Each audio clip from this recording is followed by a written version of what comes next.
Hi, everyone. How are you? I'm used to sitting on a floor with 2 to 5-year-olds, so this is somewhat of a different audience for me. And I want to take since I'm last, I can do this. I want to just take a minute to reflect and say, if this kind of thing happened more in the outside world, I think we'd probably have a lot more innovation and a lot more change happen in the world. And what I mean by this is that what I've seen here is a lot of incredibly nice people who are just really open and curious and thoughtful and talking and having communication. And I think more importantly than anything, sort of the theme of my talk is listening. Everyone is here and they're listening. And I think oftentimes we just want to be heard, and so everyone's talking over the other. So there's something about the listening that's really interesting here. I want to thank Saul for bringing us here and for being a champion of innovation and for connecting all the people. And I want to thank Andy Cutler for bringing me here and for letting me tell my story. And also you are really a galaxy. You are a galaxy of connectors, and I appreciate that. And also, he shares my admiration of Malcolm Gladwell, whose thesis was that small changes can really make a difference. And that's kind of my story. My story is of common sense. My story is education, and my story is that I was a straight C student in high school and below. And I used to tell my parents that I could never do any better than that. That was who I was, and I wasn't going to change. Luckily, I went to a private school. They were very smart, my parents. And that enabled me to get into a really great college. One probably that if I were applying for college now, I probably wouldn't get into. And so I was very lucky to go to Skidmore College, where I met my mentor. And my mentor is Marianne Foley. And I took a class with her. This was, I believe, my freshman year. And at the end of the class, she came up to me and she said, I really like the questions that you ask. And I thought, wow, no one's ever told me anything like that before. No one ever sort of noticed me and my thoughts and what I was thinking. And so she asked me to work in her memory and cognition lab. So the cool thing about my work with her was that I got to do academic research, and I worked with her running studies. And even cooler than that, I got to go out to the schools with her, and it was through her mentorship that I learned how to interview children and find out what they're thinking, how they're thinking, and why. And one of the speakers yesterday, Diane, I think it was, sort of stole my story of, not stole, she had the same experience as I did, which is that the movie Big greatly influenced who I am today and how I got here. I saw the movie Big and I wanted to be Tom Hanks. I wanted to be the kid in the meeting that took out a toy that adults were passing around and said, "What's so fun about that?" Or, I don't get it.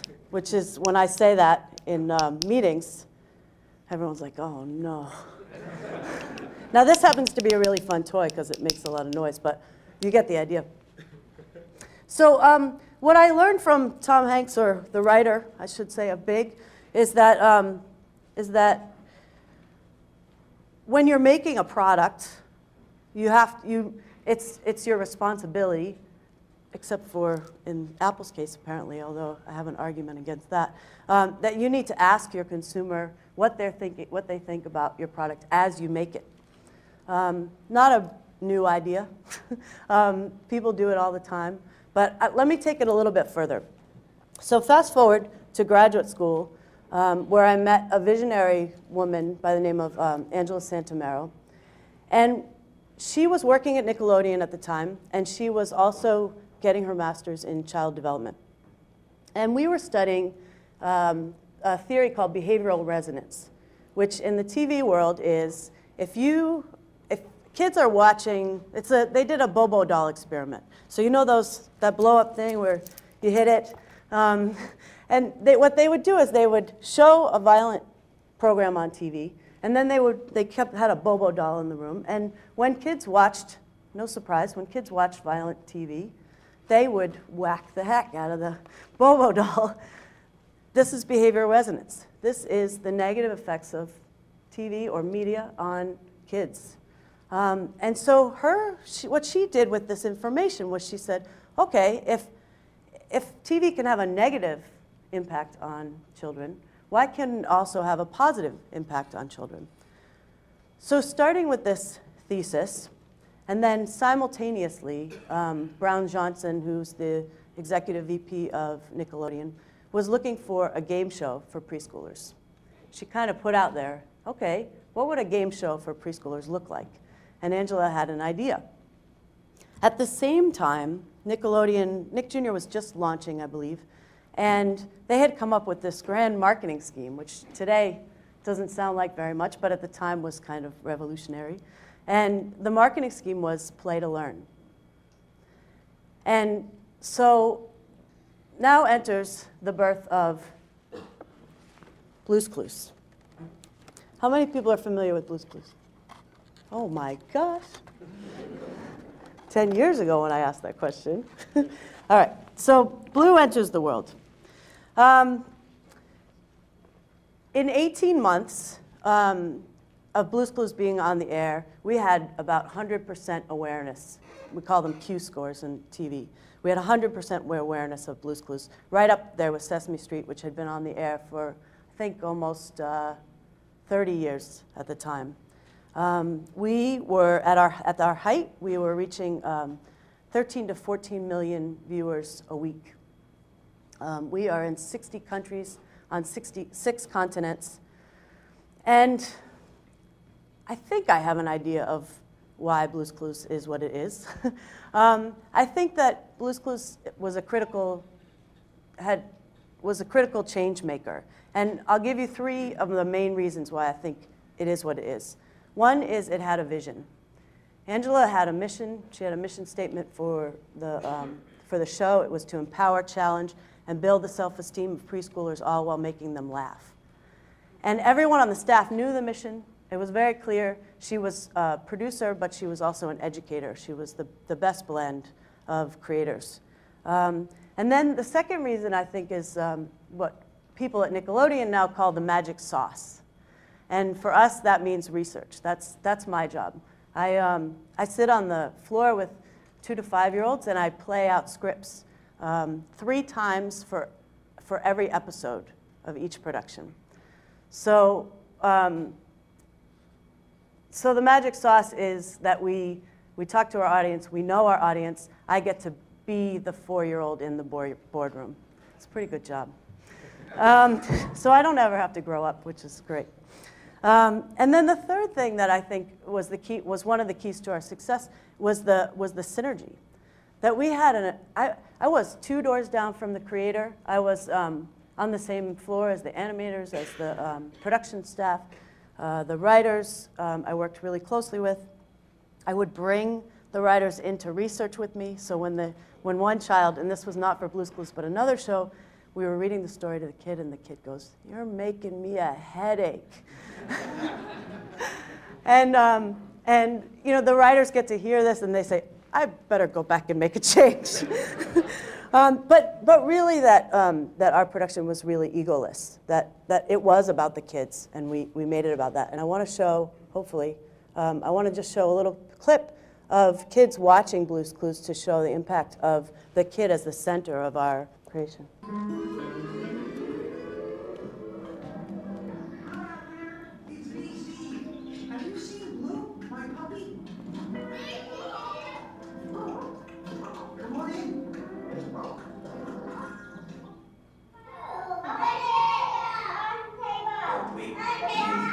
You see another clue? Yeah. Another Blue's Clue? Yeah.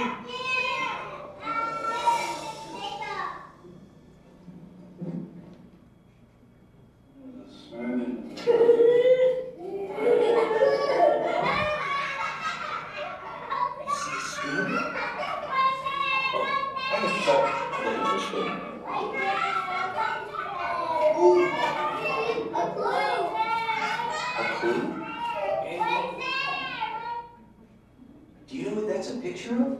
How about bread? Is it a picture of bread? Bread. No. How about the graham cracker?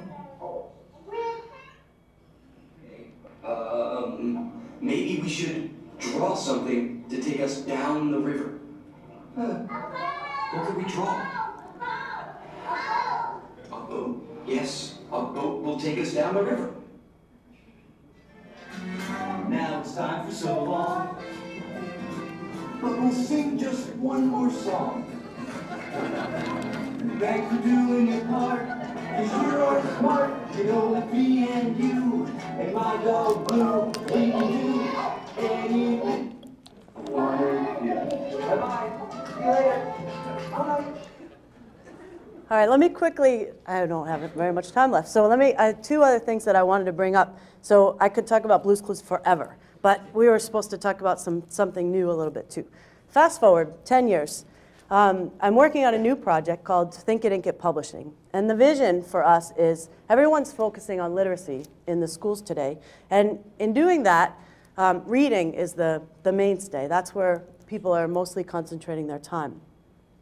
But equally as important to reading is writing. And so we know that this is true because it's now included on standardized tests. And also we know that kids need a lot of practice with writing. So then we asked ourselves, what do we know about kids? And what we know is that they want to be heard, that they want to express themselves, that they need to be listened to. So we combined the vision of teaching writing in this, and also kids' desire to be heard. And we're going to give them the opportunity to be published. And the idea here being that kids are going to publish as a way to learn writing. Okay? And then I want to do one other thing, which is last talk about, and brings full circle to where I was when I started as a C student, which is I've been thinking a lot, obviously, about the education system. And this is nothing new. A lot of people are thinking about it. I went and I had a little bit of time, which never happens. And so I rented a house up in Rhinebeck, New York, and I spent 2 weeks just thinking. I just took all my literature that's piling up in my apartment and whatever, and I read and I thought. And I'm not saying that I have the answer. There's obviously no easy answer, otherwise we wouldn't have the problem. And I know that there's a ton of things that people are trying to do. We talked about some of them today.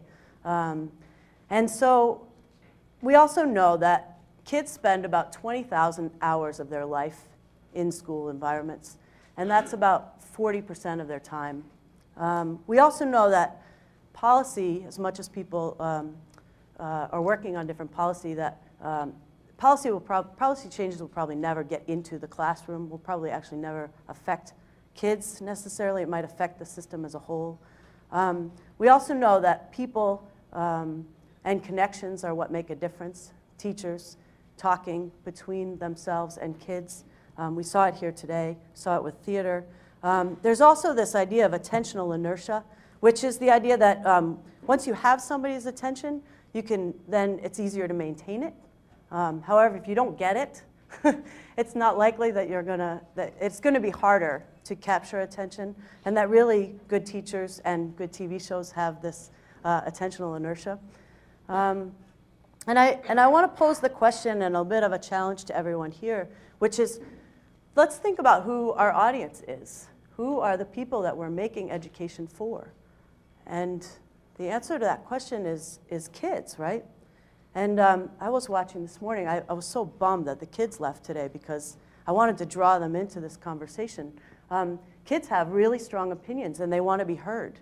And I watched them watch your talk, and as soon as you took shoes and made them into a tread that then became this car, their eyes lit up. I mean, my attention here has been watching the audience, right? Because that's what I do for a living. Those kids were engaged. You had them. You could have taught them anything at that point. And so what I would challenge the audience and where I want to take education is bringing the kids as a major factor into how we discuss and who we talk to about education and what works for them.